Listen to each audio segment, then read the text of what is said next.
என்னை கேட்கிற யாவருக்கும் ஆண்டவராகிய இயேசு கிறிஸ்துவின் நாமத்தினால் 2022 ஆண்டின் புத்தாண்டு வாழ்த்துக்களை தெரிவித்துக் கொள்கிறேன். இந்த நாட்களில் அநேக வாக்குத்தத்தங்களை நாம் பெறுகிறவர்களாக காணப்படுகிறோம். உலகத்தில் உள்ள எல்லா வாக்குத்தத்தங்களையும் சேர்த்தால் இந்த வேதத்தில் எழுதப்பட்ட அத்தனை வாக்குத்தத்தங்களும் அது முழுமை பெற்று விடுகிறதை நாம் பார்க்க முடியும். அத்தனையாய் ஒவ்வொரு தேவ மனிதர்களுக்கும் ஆண்டவர் அநேக வாக்குத்தத்தங்களை கொடுப்பதை இந்த நாட்களிலே எல்லா தேவதாசர்களும் பிரசங்கிப்பதை நாம் கேட்க முடியும். மல்கியா 4ஆம் அதிகாரம் 2ஆம் வசனத்திலே இங்கே ஒரு வசனத்தை மல்கியா தீர்க்கதரிசி எழுதுகிறார்.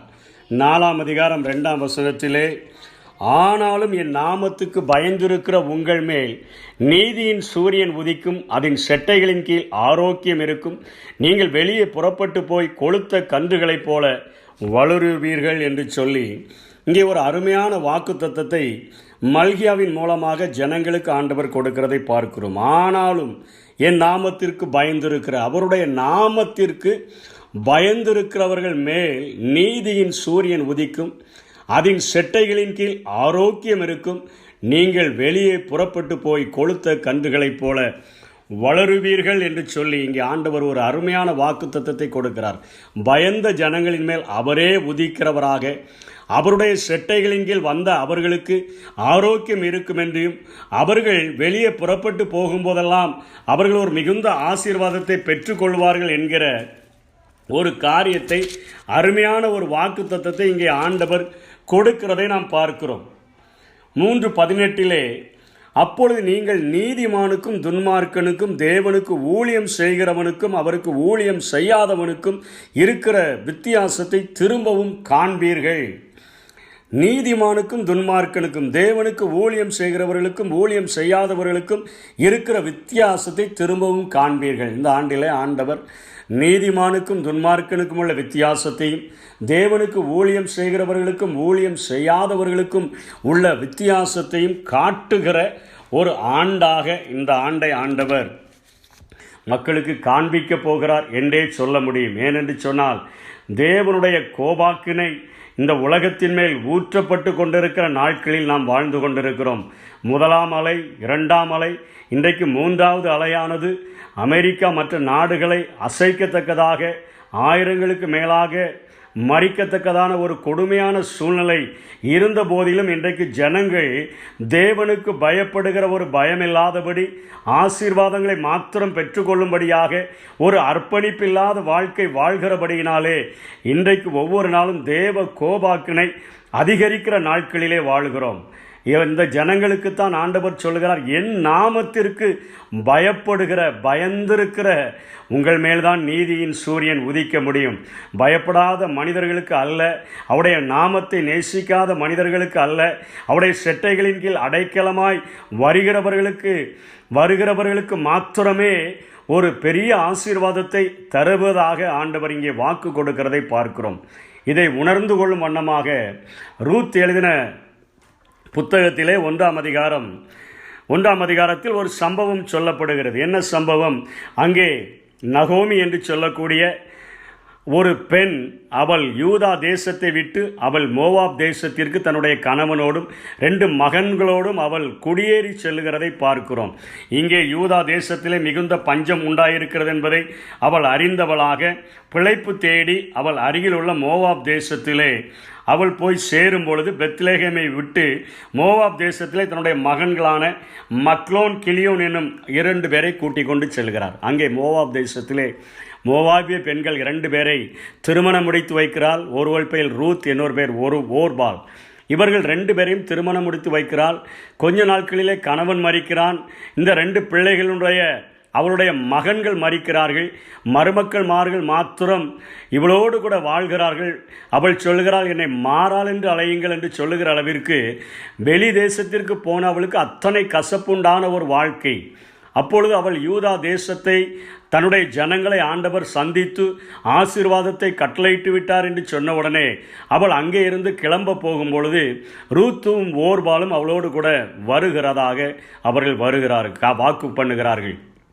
அப்பொழுது நகோமி சொல்லுகிறாள், இனிமேல் உங்களுக்கு நான் திருமணம் முடித்து வைப்பதற்கு என்னிலே குமாரன் பிறப்பதற்கு வாய்ப்பில்லை. ஆகவே உங்கள் ஜனத்தண்டைக்கே நீங்கள் திரும்பி போய்விடுங்கள் என்று சொல்லி நீங்கள் வேறொருவரை திருமணம் முடித்து கொண்டு நீங்கள் உங்கள் வாழ்க்கையை ஆரம்பியுங்கள் என்று சொன்ன பொழுது அங்கே 14ஆம் வசனத்திலே ஓர்பால் ஒரு காரியத்தை செய்கிறாள். அப்பொழுது அவர்கள் சத்தமிட்டு அதிகமாய் அழுதார்கள். 2 பேருமே அழுகிறார்கள். ஓர்பால் தன் மாமியை முத்தமிட்டு போனால், ரூத்தோ அவளை விடாமல் பற்றி கொண்டாள். இன்றைக்கு 2 விதமான இன்றைக்கு ஆண்டவரை பின்பற்றுகிற கூட்டத்தை நாம் பார்க்க முடியும்.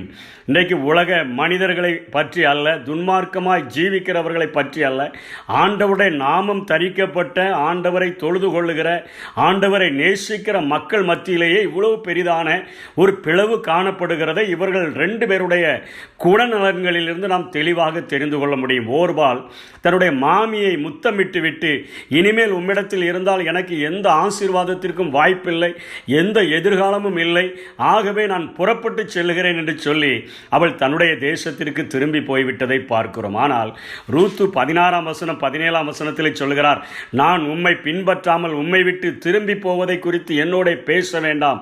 நீர் போகும் இடத்திற்கு நானும் வருவேன், நீர் தங்கும் இடத்திலே நானும் தங்குவேன். உம்முடைய ஜனம் என்னுடைய ஜனம், உம்முடைய தேவன் என்னுடைய தேவன். நீர் மரணமடையும் இடத்திலே நானும் மரணமடைந்து அங்கே அடக்கம் பண்ணப்படுவேன். மரணமே அல்லாமல் வேறொன்றுமை விட்டு என்னை பிரித்தால் கர்த்தர் அதற்கு சரியாகவும் அதற்கு அதிகமாகவும் எனக்கு செய்ய கடவர் என்று சொல்லி தன்னுடைய மாமியை இறுக பிடித்து கொண்டு அவள் அங்கே பெத்லெகேமுக்கு வருகிறாள். அங்கே வந்தபொழுது அவளுக்கு வாழ்க்கைப்படுகிறாள்.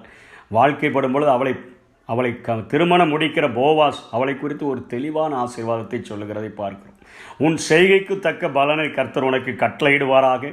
இஸ்ரவேலின் தேவனாகிய கர்த்தருடைய செட்டைகளின் கீழ் அடைக்கலமாய் வந்த உனக்கு அவராலே நிறைவான பலன் கிடைப்பதாக. ஒரு அருமையான ஒரு ஆசீர்வாதத்தை போவாஸ் கொடுக்கிறான். உம்முடைய தேவன் என்னுடைய தேவன், அவருடைய செட்டைகளின் கீழே நான் அடைக்கலமாய் வந்து விடுகிறேன். மரணம் ஒன்றை தவிர உம்மை விட்டு என்னை எதுவும் பிரிக்கக்கூடாது என்பதில் அத்தனை உறுதியாக அவள் நம்முடைய தேவனை பின்பற்றும்படியாய் அத்தனையாய் ஆசையோடு கூட அந்த வந்த மகளை இங்கே போவாஸ் ஆசீர்வதித்ததின் நிமித்தமாக அங்கே தாவீதினுடைய தாத்தா பிறந்ததிலிருந்து அவருடைய வம்சத்தை நாம் பார்க்கிறோம்.